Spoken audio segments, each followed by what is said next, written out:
C'est près de ce stade, lors d'un cours de PS, que Timothée, élève du collège Jeanne d'Arc, est décédé en novembre 2011 suite à un malaise cardiaque.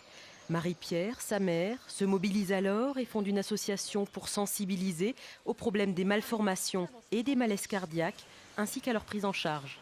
Notre objectif, c'est vraiment la prévention, l'information, les 3 gestes qui sauvent. Voilà, pouvoir intervenir, pouvoir sauver aussi, pourquoi pas d'autres enfants, pouvoir aider des familles qui auraient justement un enfant dans la même situation que nous. Et à la limite, je dirais, voilà, pour conclure, que Timothée ne soit pas parti pour rien. On lui prend la main, on dit « Monsieur, si vous m'entendez, serrez-moi la main. Monsieur, si vous m'entendez, ouvrez les yeux. » La prévention en milieu scolaire est un des chevaux de bataille de l'association Timothée Petitcœur. Suite au drame de 2011, une professeure de PS du collège s'est formée pour pouvoir à son tour former les élèves de 3e aux premiers gestes de secours.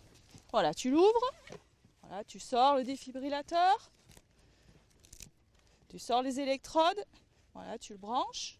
C'est important pour réagir immédiatement et ne pas être désarmé face à la situation, face à un élève qui saigne, un élève qui tombe dans les pommes, qui a un malaise, savoir quoi faire. Bon, tout le monde sait qu'il faut appeler les secours, bien sûr, mais après, quel geste réaliser, ne pas paniquer, ne pas se mettre en danger soi-même, tout ça c'est important. J'ai jamais eu l'occasion de pouvoir sauver quelqu'un, mais j'espère non plus qu'un jour ça n'y arrivera pas, mais bon, si jamais ça arrive, je pense que je pourrais aider. Point d'orgue de la journée après cette mise en situation, l'installation d'un défibrillateur près du collège, accessible à tous, pour être prêt si besoin.